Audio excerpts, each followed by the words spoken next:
John Stuart Mill, Utilitarianism. We turn now to a discussion of a new ethical theory or moral theory, which is called utilitarianism.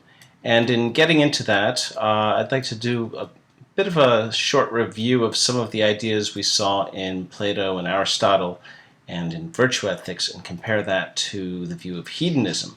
So the main distinction here is to see that for Plato and Aristotle, the good becomes an objective, universal, real end that we all seek. So we all seek the good.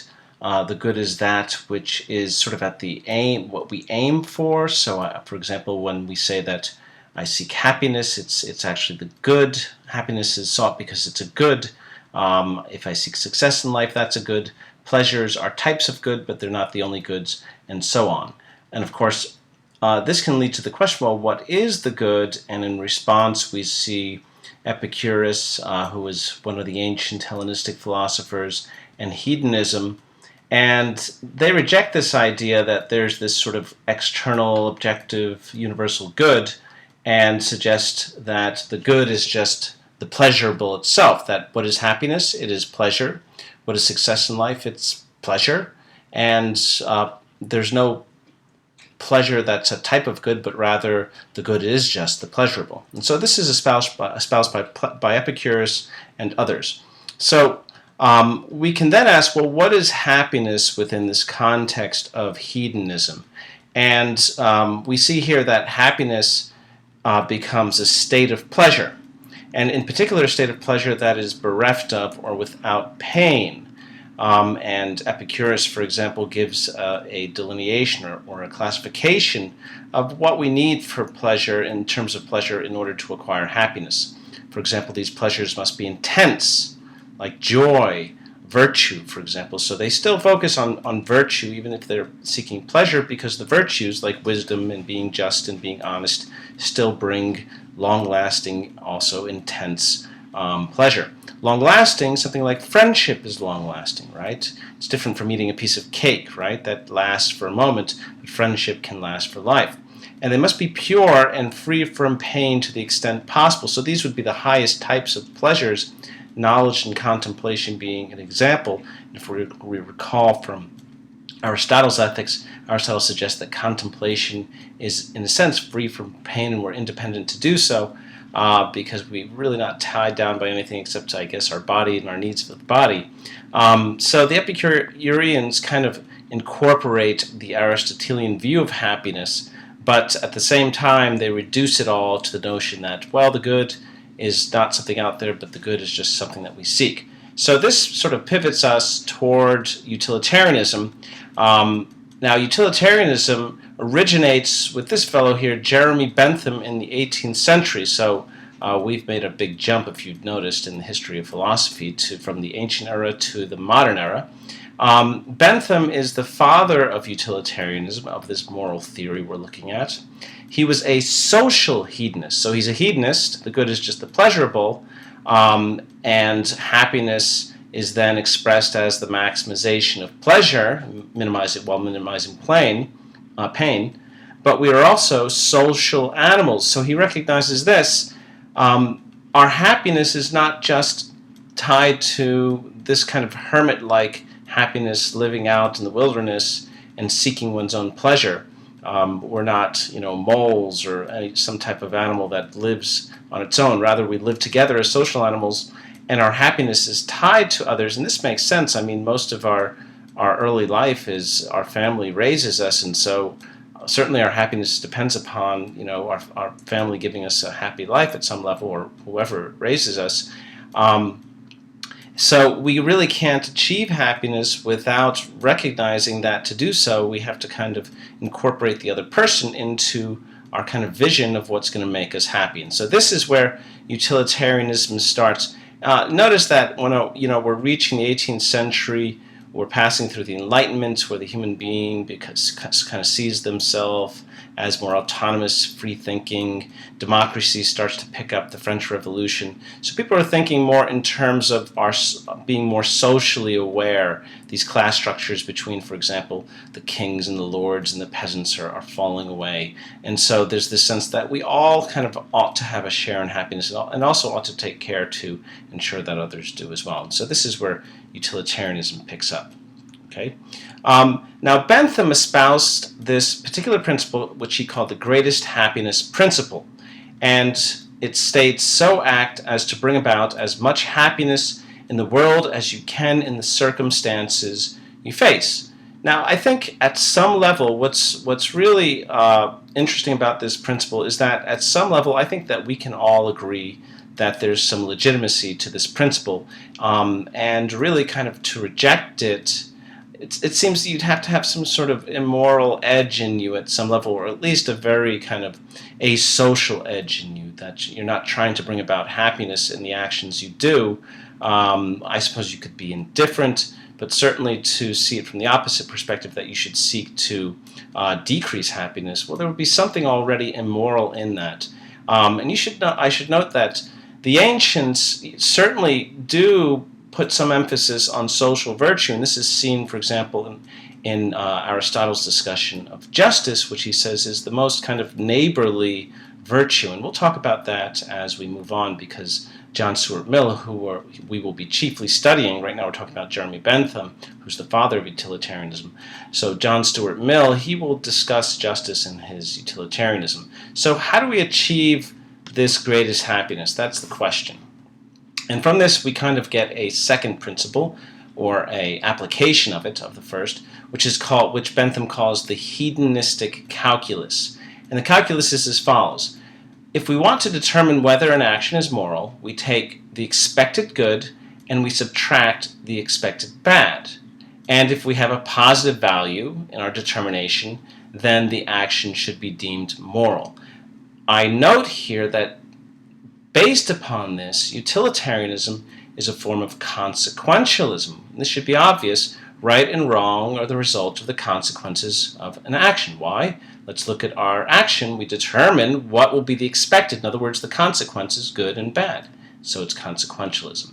Let's take an example. Should health care be universal and free for all? This is a large question which is often debated today. So let's see if we can answer this question. Let's determine the expected good. And on the side of the arguments for the good, it's said that the rich and poor alike would have access to health care. And I think that no one can deny that that would be a good thing, that all people should have access to health care. Now let's look at a possible expected bad. For example, taxes might increase and some people might take advantage of the system. Now, in determining which side to take, and you have to recognize for Bentham, at some level we're already doing this at a kind of subconscious level when we make our decisions. What we do is weigh the expected good against the expected bad, and we have to decide, well, which one, what do we get, a positive or a negative outcome? And in some ways, this is going to determine our view on this particular issue. And of course, that's for you to decide about which stance you'll take there. Now, let's move along to John Stuart Mill, whose text we are reading. So Mill, notice, comes a bit after Jeremy Bentham, but still within the same time and century. So he will be the foremost utilitarian after Jeremy Bentham. In his day and age, he's a very important figure philosophically, politically, literarily.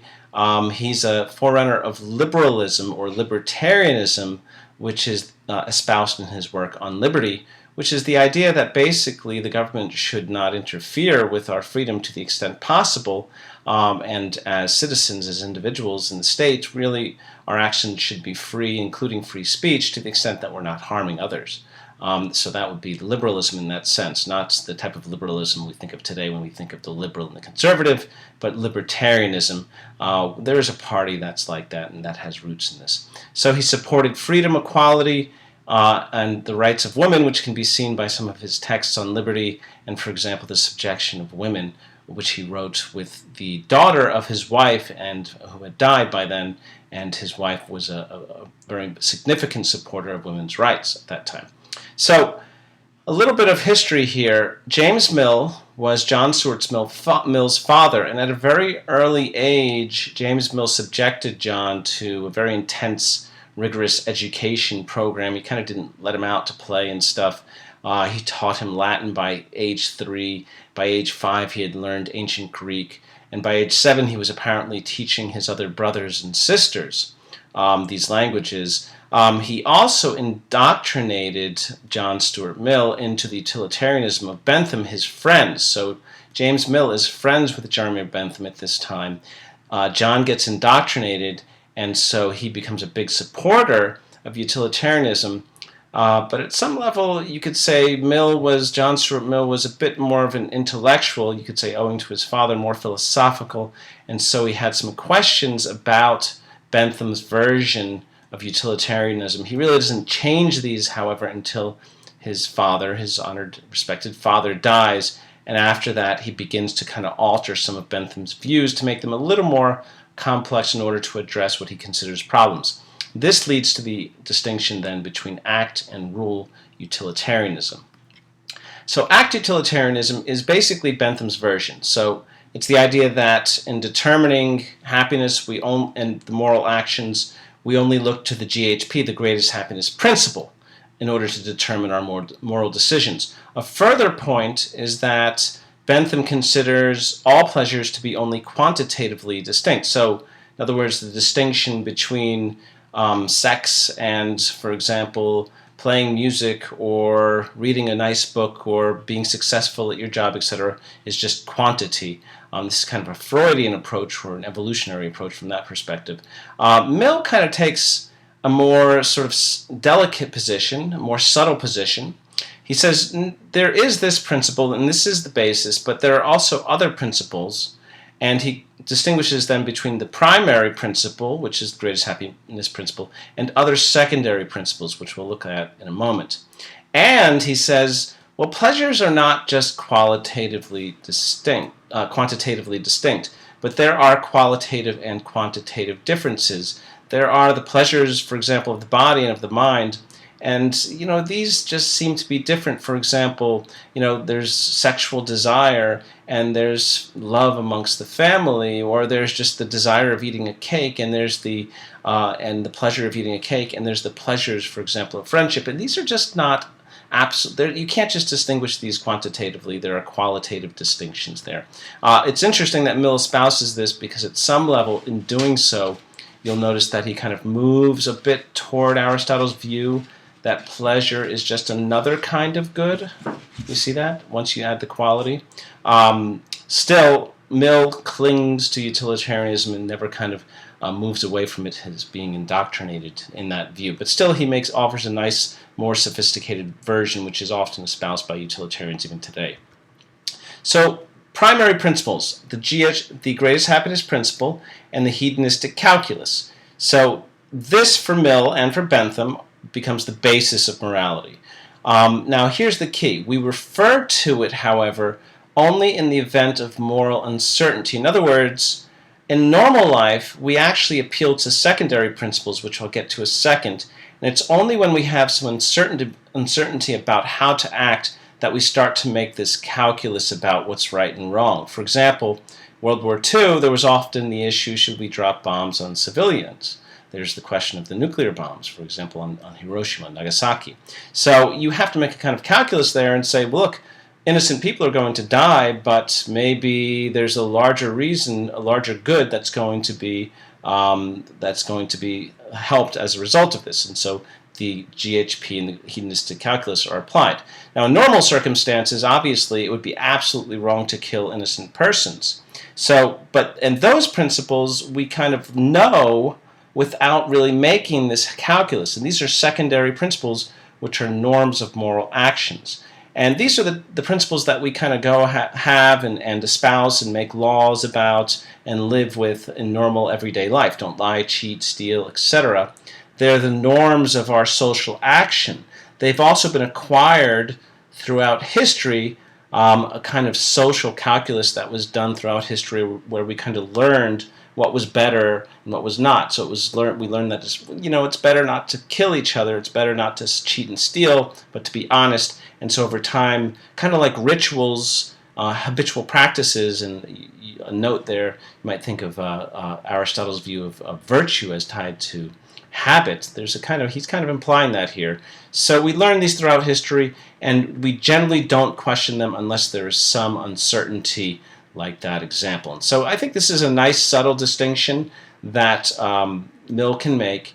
It does bring in questions about, well, what are these arising from in the first place? But I think it offers a nice explanation. So then we have the distinction between quantitative and qualitative pleasures. So a quantitative distinction, winning free tickets to the movies versus the lottery, right? Well, obviously the one is nice and the other is, well, much more nice depending upon how much it is, and it can be lead to great, ecstatic joy, right? So now that's certainly different. And here's a qualitative distinction, eating ice cream versus getting your college degree. Let's say, you get your college degree and someone says to you, your achievement is no better than my eating ice cream. Yeah, I guess in terms of pleasure, yeah, I suppose, but maybe not, because, the one, was the result of great effort and leads to great joy through the success. The other one is just anyone can pick that up and eat an ice cream. So there does seem to be this qualitative and quantitative distinction that Mill speaks of. But again, the problem with making this distinction is that it kind of moves us toward virtue ethics and the Aristotelian Platonic notion that the good is something out there, because there's pleasures that are not just quantitatively distinct, but actually different kinds of pleasures, which means there may be different kinds of goods, right? And so that becomes the question.